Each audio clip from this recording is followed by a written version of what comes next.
हुकूमत अगले माली साल का बजट कल पेश करने जा रही है। आज वजीर खजाना मोहम्मद औरंगजेब ने प्रेस कॉन्फ्रेंस की और इकनॉमिक सर्वे के अहम निकात पेश किए, जिसमें हुकूमत ने दावा किया कि रवा माली साल में तरक्की की शरह 3.7% रही, जबकि जुलाई से अप्रैल के दरमियान महंगाई की शरह 6.19% रही, जबकि मुल्क की मईशत का हजम 452 अरब डॉलर से ऊपर चला गया है। इकनॉमिक सर्वे के मुताबिक फीकस आमदनी $1751 से बढ़कर $1901 हो गई है। इन्वेस्टमेंट टू जीडीपी रेशो 14.38% की कम सतह पर है। एग्रीकल्चरल ग्रोथ 2.89%, इंडस्ट्रियल ग्रोथ 3.5% और सर्विसेज की ग्रोथ 4% रही। इकनॉमिक सर्वे में बताया गया है कि हालिया लेबर फोर्स सर्वे के मुताबिक मुल्क में कुल लेबर फोर्स 83 मिलियन यानी 8 करोड़ 30 लाख से जायद है, जिनमें से 7 करोड़ 72 लाख रोजगार से वाबस्ता हैं और 59 लाख अफराद बेरोजगार हैं।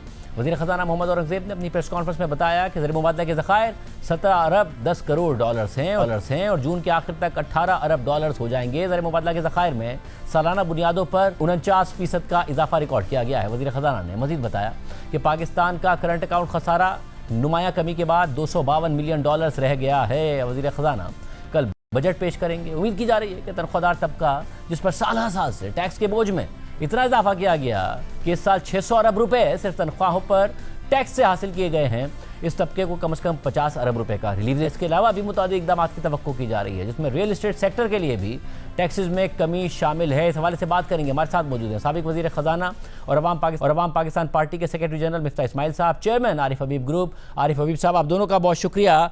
मिफ्ता इस्माइल साहब, जो हालात हैं वो उन्होंने कोट किए वज़ीर ख़जाना ने, जैसे कि ईरान जंग है, इससे पहले टैरिफ्स का मामला है, सैलाब की सूरत हाल है, उसमें उनका कहना था कि स्टेबलाइजेशन से जो ग्रोथ का सफ़र है वो हमने अच्छे अंदाज में तय किया है और मामला बेहतरी की तरफ जा रहे हैं। आप कैसे देख रहे हैं? शादिब साहब, देखें, स्टेबलाइजेशन तो जून 2023 में हो गई थी, जब शहबाज शरीफ साहब ने IMF से प्रोग्राम किया था। उसके बाद तो पै दर पे 2 प्रोग्राम हो चुके हैं और हम प्रोग्राम में ही हैं, तो डिफ़ॉल्ट का कोई चांस नहीं है और इनफैक्ट हमारा रुपया जो है वो मुस्तहकम हुआ है। लेकिन जब ये स्टेबिलिटी की बात करते हैं तो अनएम्प्लॉयमेंट में तो स्टेबिलिटी नहीं आई है, अनएम्प्लॉयमेंट तो बढ़ रही है।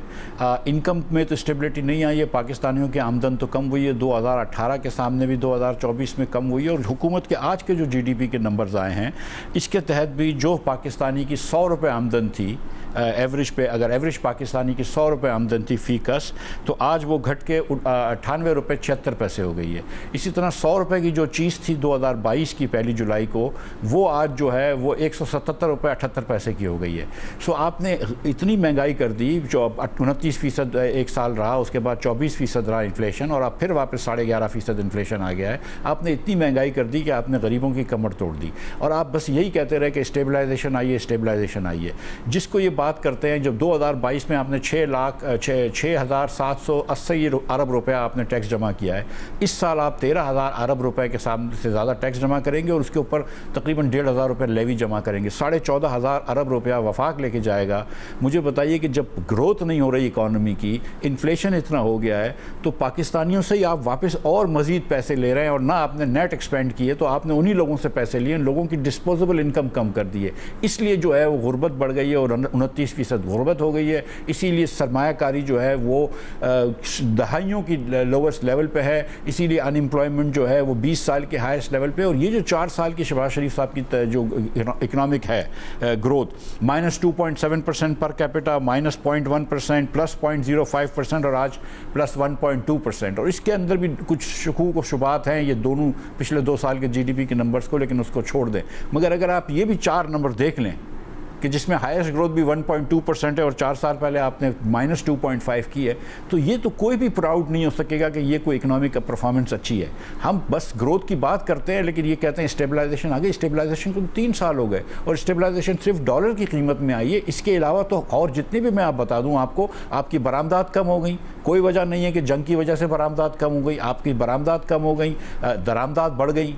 सो द थिंग इज़ कि आपके रेमिटेंस का फ़ायदा हुआ है आपको दुबई वगैरह की वजह से, और वो भी मतलब ये कि वो जो पाकिस्तानी यहाँ से जा रहे हैं छोड़ के, वो इंक्रीजिंग नंबर में वो भेज रहे हैं। सो मुझे तो नहीं लग रहा कि ये परफॉर्मेंस कोई अच्छी है, ना मुझे ये लग रहा है कि जो वक्त की मुनासिबत है, जो पाकिस्तान नीचे जा रहा है और जिसके लिए हमको कुछ स्ट्रॉन्ग मेजर्स लेने थे, कुछ विजनरी पॉलिसीज़ होनी थी, कुछ हुकूमत के अखराजात कम करने थे, वो तो कुछ भी नहीं हुआ। आपने सिर्फ टैक्स डबल कर दिया इन पाकिस्तानियों के ऊपर इन द लास्ट 4 ईयर्स, जिसको आप स्टेबलाइजेशन बोलते हैं।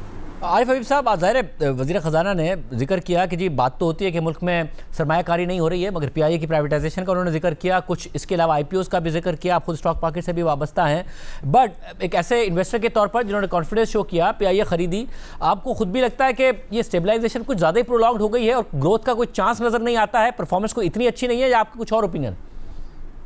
आई थिंक ये बातें जो मुफ्ता साहब ने भी की, आई थिंक गवर्नमेंट भी इन सब चीज़ों को मेंशन करते रहते हैं। वो अक्सर यही बात करते हैं कि स्टेबलाइजेशन हो गई, अब हम ग्रोथ की तरफ जाना चाहते हैं। और जब ग्रोथ की बात करते हैं तो फिर थोड़ा सा ये आईएमएफ का एक जो है वो रीजन सामने आता है। लेकिन मैं ये नंबर्स देख रहा था तो उसमें तो गवर्नमेंट के पास जो है वो स्पेस बहुत बन गया है। स्पेस अगर मैं देखूं कि 3 साल पहले जो है हमारा बजट डेफिसिट 8% था, यानी 10 ट्रिलियन रुपीस था। फिर 5.5% हुआ, फिर इस साल इन्होंने 3.9% का बजट ऑफ जीडीपी का बजट किया, और वो अभी 9 महीने में सिर्फ 0.7% है। और मैं समझता हूँ बहुत अगर बढ़ गया तो 2-2.5% पे ही खत्म होगा। तो 2-2.5% पे खत्म होगा तो 10 ट्रिलियन से वो 3 ट्रिलियन पे, तो 7 ट्रिलियन की तो वहां आपको सेविंग नजर आती है। दूसरा मैं नंबर जो देखता हूँ वो प्राइमरी सरप्लस का देखता हूँ। 3 साल पहले जो है वो 1 ट्रिलियन जो है वो प्राइमरी डेफिसिट था। अब उसकी जगह इस दफा 4.1 ट्रिलियन जो है वो प्राइमरी सरप्लस है। तो इसका मतलब ये है कि गवर्नमेंट के जो रेवेन्यूज जो हैं, जो टोटल रेवेन्यू माइनस एक्सपेंसेस सिवाय डेट सर्विसिंग के 4 ट्रिलियन का उसमें पॉजिटिव बैलेंस है। और उसमें आई थिंक सब्सटेंशियली अगर आप जो है डेवलपमेंट एक्सपेंडिचर को भी इसमें कर लें तो 4.1 और 1 ट्रिलियन और उसको ऐड कर लें तो 5 ट्रिलियन, तो वो मोर और लेस वो सारा जो डेट सर्विसिंग को भी वो मोर और लेस कवर करता है। तो ये तो बहुत बड़ी स्पेस जो है मुझे तो वो नजर आती है। तीसरा जो आईएमएफ जो इससे डिस्कशन होती है और वो उनका कंसर्न है वो हमारा टैक्स टू जीडीपी रेशियो है, वहाँ इम्प्रूवमेंट नहीं हुई। और वहाँ इम्प्रूवमेंट ना होने की वजह ये है कि आपका एग्रीकल्चर और रिटेल बाहर है।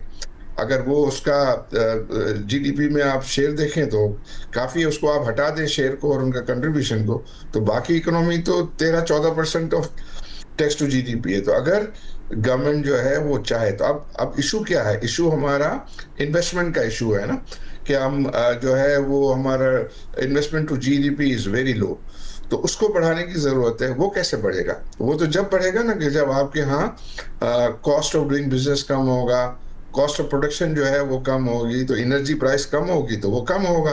फिर हम कहते हैं कि ये एक्सपोर्ट लेड ग्रोथ हो, तो एक्सपोर्ट को आपने टैक्स लगा के थोड़ा सा डिस्करेज किया। वो डिमांड करते रहते हैं कि हमारा टैक्स को जो है वो कम करें, उनको आप कम कर दें, उससे क्या बहुत बड़ा फर्क नहीं आने वाला। इसी तरह जो है उनको जो है वो ये चाहिए कि कंस्ट्रक्शन के लिए वो खुद जो है वो बात कर रहे हैं, और इनको ये टैक्स रेट है ये बहुत ही हाई है पाकिस्तान में। अब अगर 60% का टैक्स होगा तो इन्वेस्टमेंट कोई क्यों करेगा? मार्केट में लिक्विडिटी की कमी नहीं है, लिक्विडिटी बहुत है। आईपीओस को देखें रिस्पांस कैसा है। हम लोग तो ये जो रियल एस्टेट को लॉन्च करते हैं तो उसका रिस्पांस हम देखते हैं। कैश डिपॉजिट जो है वो बहुत बढ़ रही है लोगों के पास है, लेकिन इतने हाई टैक्स होने की वजह से कोई इंडस्ट्रियल इन्वेस्टमेंट कर नहीं रहा। दूसरी बात यह है कि वहाँ कैपेसिटीज जो है वो आइडियल कैपेसिटीज पड़ी हुई हैं। तो आपने जो बहुत ज़्यादा स्टेबलाइजेशन करके जो है वो डिमांड को जो है वो की डिस्ट्रक्शन हुई है, उसको आपको रिस्टोर करना है। तो इंडिविजुअल टैक्सेशन को कम करें। तो मैं तो समझता हूँ कि इंडिविजुअल टैक्सेशन को कम करना, एक्सपोर्ट के लेड ग्रोथ के लिए जो है एक्सपोर्ट पर टैक्स कम करना, सुपर टैक्स को जो है ख़त्म करना, ये और दूसरी जो छोटी छोटी जो इरिटेंट्स हैं उनको आप ख़त्म करेंगे तो जो अभी तो पॉजिटिव बात ये हो गई है कि अब दुबई जो पैसा जाता था वो भी जो है वो पाकिस्तान में रुक गया है और कुछ वापस भी आ रहा है। तो इसका फ़ायदा उठाने के लिए आई थिंक ये अपॉर्चुन टाइम है।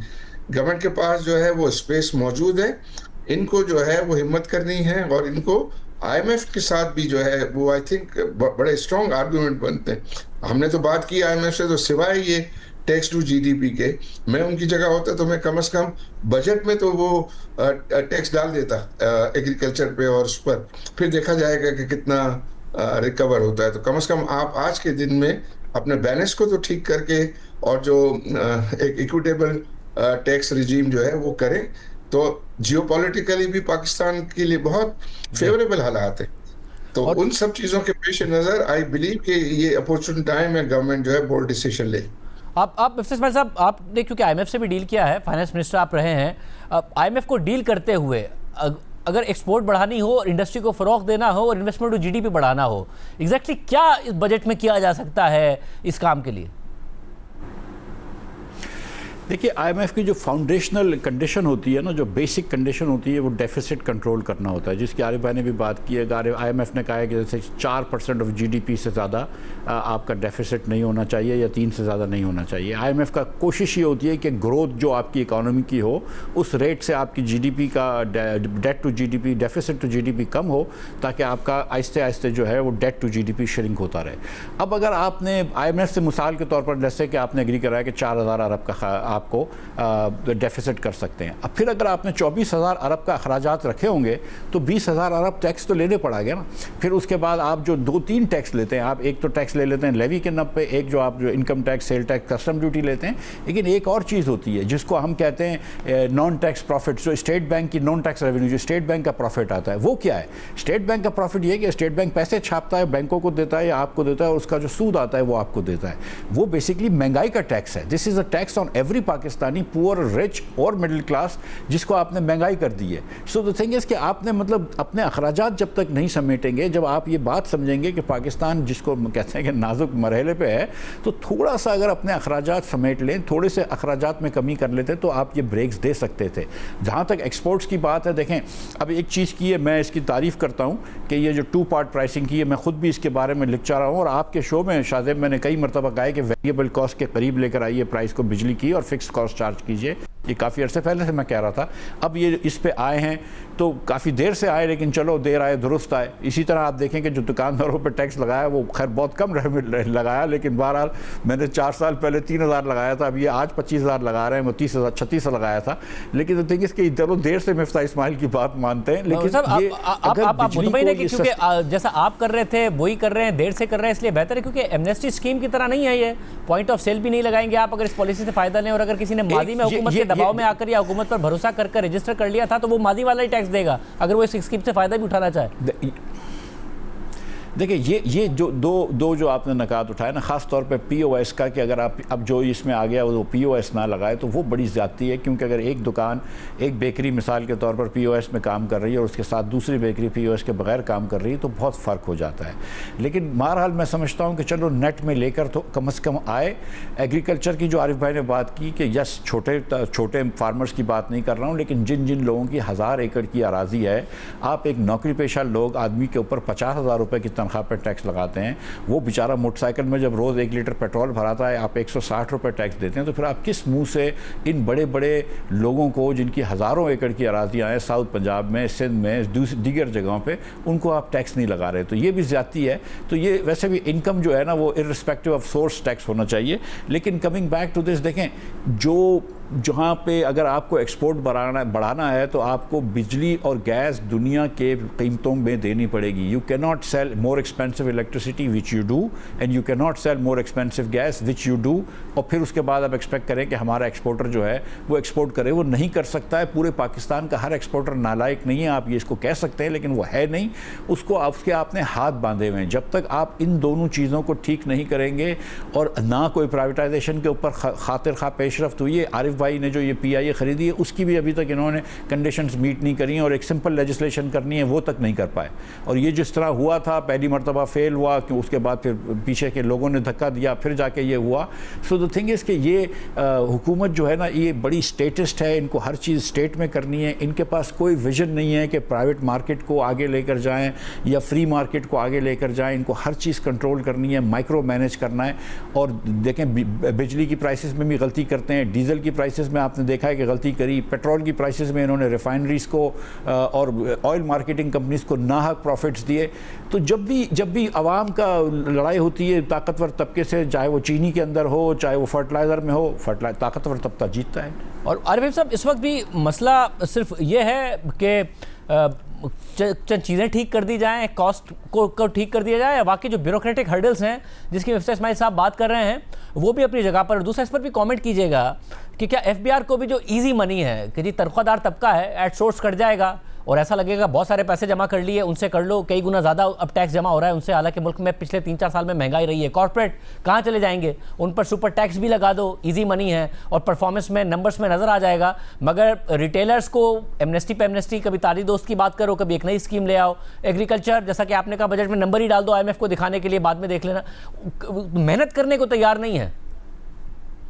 जी, आई बिलीव कि देखें, जहाँ ब्यूरोक्रेटिक हर्डल्स वगैरह चलें, यहाँ तो ये आदी हो गए हैं लोग और उसको डील कर रहे हैं, वो ना हो और उसमें भी फैसिलिटेशन काउंसर हो तो बहुत ही ज़्यादा अच्छी बात। देखें, हम तो पाकिस्तान में हैं और पाकिस्तान के लिए और हमेशा पाकिस्तान में रहेंगे, और हमने तो बहुत कुछ सीख लिया है कि किस तरीके से जो है वो काम करें। लेकिन अगर आप नई इन्वेस्टमेंट चाहते हैं, नए लोग चाहते हैं जिनका तजर्बा नहीं है, जिनका पहले वो नहीं है, तो उनको तो आप एक्स्ट्रा ऑर्डिनरी फैसिलिटेशन करेंगे। लेकिन उससे पहले आपकी ये जो एनर्जी कॉस्ट को रेशनलाइज करना, आपको जो है टैक्स को रेशनलाइज करना, इंटरेस्ट रेट को जो है वो ठीक रखना, ये सब चीज़ों की जो है ज़रूरत है। डिस्कशन में आई थिंक इदराक है गवर्नमेंट को, हम हमारे साथ वो मीटिंग करते हैं और ये सब करते हैं। आखिर में पता नहीं क्या होता है कि वो ये कहते हैं कि IMF का इशू आ गया, फलां हो गया। लेकिन IMF के साथ भी जब वो हमसे भी आते हैं और हमसे डिस्कशन करते हैं तो हम बात करते हैं, जैसे मैंने बताया कि बाकी चीज़ों को तो वो कर रहे हैं, वो टैक्स टू GDP का एक इशू को उन्होंने किया हुआ। बट आई होप कि इस दफ़ा जो है मुझे नज़र आ रहा है कि आई बिलीव कि ये जो एक्सपोर्ट पर टैक्स जो है वो कम होगा, पर्सनल टैक्सेशन जो है वो कम होगा, और दूसरे जो इरिटेंट्स हैं वो कम होंगे। ये भी मैं एक्सपेक्ट करता हूँ कि ये सुपर टैक्स में जो है वो कुछ ना कुछ कमी जो है वो होगी, इसलिए कि उनके पास स्पेस है। तो आई थिंक ये अगर एक कदम उठाते हैं ये, तो कम से कम उनकी डायरेक्शन जो है उसमें सिंसियरिटी नजर आएगी। तो लोग ये भी नहीं चाहते कि कोई एक दिन में सब चीज़ जो है एक बटन के साथ जो है वो हो जाएगी, लेकिन उस तरफ डायरेक्शन है। तो एक इंटेंशन जो है, जो ज़बानी तौर पर तो पूरा प्राइम मिनिस्टर भी और कैबिनेट भी इस चीज़ का इरादा करते हैं कि हम जो है सीरीज में बहुत सारी मीटिंग्स की हैं। उन्होंने इंटरनेशनल टेक्निकल कंसल्टेंट भी जो थे उनके साथ भी मीटिंग हुई, उसमें भी हमें शामिल किया गया। तो उसमें सब और सारे मिनिस्टर्स जो हैं वो भी जो है वो यही बात कर रहे होते हैं जो हम बात कर रहे होते हैं। तो आई होप कि अल्लाह करे कि ये इसकी इम्प्लीमेंटेशन जो है कल के जो है वो बजट में नज़र आए, और नज़र आए उसमें गवर्नमेंट को थोड़ा सा बोल्ड स्टेप लेना पड़ेगा। बोल्ड स्टेप ले के ये चीज़ें करें तो इससे ज़्यादा अच्छा अपॉर्चुनिटी टाइम मेरी नज़र में हो नहीं सकता है कि हम जियोपॉलिटिकली भी हमारे हालात जो है वो अच्छे हैं, स्टेबलाइजेशन भी जो है वो है, और आई थिंक ये हम एक्सटर्नल अकाउंट को भी जो है वो अच्छे तरीके से हैंडल कर रहे हैं। आई थिंक स्टेट बैंक को उसका क्रेडिट जाता है कि बड़ा अच्छे तरीके से उन्होंने जो है वो हैंडल किया है। तो बहुत आई थिंक चांसेस हैं कि और पैसा बाहर से जो है इस एनवायरनमेंट में जो है आ जाए, और लिक्विडिटी की कमी मुझे तो नज़र नहीं आती। हर जगह जो है वो अबंडेंट लिक्विडिटी, हम जैसे फॉर एग्जांपल हम बात करते हैं, हम कहते हैं कि यार PSDP आपको ये बजट से करने की क्या ज़रूरत है, आप पब्लिक प्राइवेट पार्टनरशिप में करें। हम सारे भुट्टो में जो है ये कर रहे हैं, तो सारे का सारा जो है वो गवर्नमेंट को पैसा नहीं डालना पड़ रहा, सारे का सारा जो है वो पब्लिक प्राइवेट पार्टनरशिप से फाइनेंस हो रहा है। ये सक्खर से हैदराबाद, हैदराबाद से कराची, ये सारा काम जो है वो उसमें हो रहा है, तो वो हो सकता है। तो आप उसको चीज़ों को ये थोड़ा सा इनोवेटिव होके करें, तो मुझे तो पोटेंशियल पाकिस्तान का जो है वो काफ़ी अच्छा नज़र आता है। और अगर हम डिसिप्लिन के साथ, अच्छी मैनेजमेंट के साथ और ज़रा दिलेरी से काम करें तो बहुत जल्दी टर्न अराउंड इंशाल्लाह हो सकेगा। विश्वेश्वर साहब, आप ये बताएगा कि इस सिनेरियो में अब ज़ाहिर हमें नज़र आया कि रेमिटेंसेस में इजाफा हुआ है, हालांकि डर ये था कि ईरान जंग के बाद रेमिटेंसेस भी गिरेंगी, मगर वो नहीं गिरी हैं अभी तक। और मुत्तहिदा अरब अमारात से तो कोई 33% का इजाफा हुआ है। $750 मिलियन अगर अप्रैल में आए थे तो मई में $1 अरब से ज़्यादा आए हैं, जो कि हिस्टोरिक नंबर है। इस वक्त लिक्विडिटी तो बहुत ज़्यादा आ रही है। क्या ईरान जंग के बाद जो ख़तरात आपने भी महसूस किए कि मईशत को पड़ सकते हैं, उससे कम ही ख़तरात हुए? $17 अरब पर रिजर्व भी हमारे मेंटेन रह गए।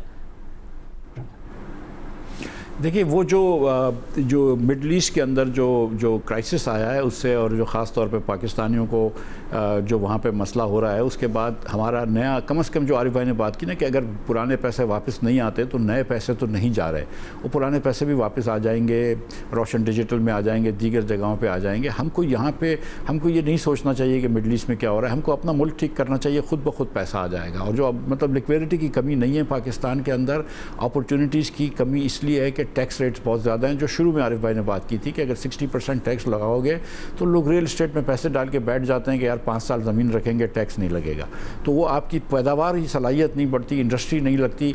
हम बहुत सारे लोगों को जानते हैं कि जिन्होंने प्लॉट्स ख़रीद लिए, लेकिन हम किसी को नहीं जानते कि जिन्होंने अपनी नई कोई टेक्सटाइल मिल लगाई हो या नई कोई प्रिंटिंग मिल लगाई हो टेक्सटाइल की, या कोई ऐसी चीज़ लगाई हो, वो काम नहीं हो रहा है। और उसके बाद जो हुकूमत की पॉलिसियाँ, हैफ हैज़र्ड पॉलिसीज़, देखें पहले गैस बहुत महंगी कर दी, इतनी महंगी कर दी कि आपने पूरे पाकिस्तान के बिजली के जो गैस से चलने वाले जनरेटर्स थे उसको आपने रख दिया, वो यूज़लेस हो गए। फिर लोगों ने 33,000 मेगावाट सोलर इंपोर्ट किया है, हर रोज़ वो सोलर की कीमत बढ़ाने की कोशिश कर रहे होते थे, वो नहीं होती थी अल्लाह की मेहरबानी से। लेकिन अब ये सोलर जो आ रहा है वो भी पाकिस्तानियों के पैसे से आ रहा है। फिर इस पे अब ये लोग बात कर रहे हैं कि हम 12,000 14,000 मेगावाट और बनाएंगे, यहाँ पे पैसे दे दे के थक गए हैं, पुराने जो एक्सेस कैपेसिटी है उसकी। आई मीन LNG कभी हम आ रही है तो बोल रहे हैं कि LNG नहीं आएगी तो अच्छा होगा, LNG नहीं आई तो 6-6 घंटे लोड शेडिंग हो गई। There are so many incompetencies built into the system कि जिधर आपके अपने पैसे ना लगे हो ना और किसी और के पैसे हो ना, तो फिर आप ये इदराक के बगैर, सोच के समझे के बगैर चीज़ें कर लेते हैं, प्रोजेक्ट्स लगा लेते हैं, अखराजात कर लेते हैं। जहाँ तक 4,000 अरब रुपए हम खर्च करते हैं PSDP में, पाकिस्तान के और 3-4 सूबों के मिलाकर 4,000 अरब रुपया। आप उसके अंदर अगर आपको लग भी रहा है कि ये इसमें करप्शन नहीं है, आपको लग भी रहा है कि ये यूज़फुल है, जबकि नहीं है इतना यूज़फुल, तो उसके बावजूद भी आप उसको 50% कट कर देना। जब आपके पास पैसा नहीं होता, बिजनेसेस नुकसान कर रहे होते हैं, सो नोबडी इन्वेस्ट मोर। आप थोड़ा सा उसको अगर कट कर लेते, PSDP को सूबे भी कट कर लेते, और जो थोड़ा सा भी करवाया है इन्होंने कुछ स्ट्रेटेजिक इनिशिएटिव्स के लिए, लेकिन अगर आप इसको सब्सटेंशियल कमी कर सकते हैं तो आप टैक्स में कमी कर सकते हैं। और मैं आपको एक बात बताऊं, शायद ठीक है कॉर्पोरेट के ऊपर भी लगा हुआ है सुपर टैक्स और वो भी कम हो जाना चाहिए, लेकिन the number 1 I think the worst thing that have done, इसके नौकरी पेशा लोगों के ऊपर सुपर टैक्स लगा दिया। ये तो एकदम ज्यादती है। और अभी जो ये रिलीफ की बात कर रहे हैं, गुजारिश ये है कि आप इन्फ्लेशन से ब्रैकेट क्रीप हो चुका है। जो आप पहले बोल रहे थे कि हम 20% टैक्स लेंगे 2.5 लाख की तनख्वाह वाले से, अब बोलेंगे हम 3-3.25 लाख पे देंगे, तो भाई वो इन्फ्लेशन की वजह से तो वो 4 लाख के बराबर हो गया है। तो आप मतलब क्या कर रहे हैं? और अगले साल भी मैं आपको बताऊं इससे ज़्यादा रेवेन्यू लेंगे। ये रिलीफ की जो भी बात कर रहे हैं, क्योंकि इन्फ्लेशन की वजह से और ग्रोथ की वजह से जो तनख्वाह बढ़ेगी तो उससे ज़्यादा टैक्स चले जाएगा। और अगर इस साल 600 अरब रुपया लिया है तो अगले साल। जी आरिफ साहब, आप खुद कह रहे हैं कि लिक्विडिटी बहुत ज़्यादा है, बाहर से भी आ रही है, या फिर पाकिस्तान का जो पैसा बाहर जाता था वो अब उस तरीके से नहीं जा रहा है। और हमें तो स्टॉक मार्केट में बहुत सारी कंपनीज नज़र आती हैं जो कि बहुत ज़्यादा कैश रिच हैं, डिविडेंड नहीं दिया, बहुत सारे कैश पर बैठी हैं, मगर वो फिर नई इंडस्ट्री लगना, ये एक ऐसा सवाल है कि वो क्यों नहीं लग रही है? अगर कैश भी मौजूद है, लिक्विडिटी भी बहुत सारी है, उसके लिए हुकूमत क्या करे? एक्चुअली आई बिलीव कि देखें, ज़्यादातर जो इंडस्ट्री जिनमें ओवर कैपेसिटीज हैं और जिनमें जो है नई इन्वेस्टमेंट फौरी तौर पे हो सकती है, वो कंस्ट्रक्शन मटेरियल है। कंस्ट्रक्शन मटेरियल जो है, जिस तरह अभी ये उसके ऊपर वो काम कर रहे हैं, तो ये cement, steel, cable, tile and फला बहुत सारी इंडस्ट्रीज हैं। वो सब सीमेंट आपको पता होगा 50% कैपेसिटी पे चल रहा है, स्टील जो है वो कम कैपेसिटीज पे चल रही हैं, फला। तो उस पर मैं तो सारा काम जो है ना, ये पब्लिक प्राइवेट पार्टनरशिप में जितनी भी गवर्नमेंट की लैंड बैंक है वो मैं प्राइवेट सेक्टर को देता कि लैंड हमारी इक्विटी है, आप डेवलपमेंट करें, हम इसमें पार्टनरशिप करते।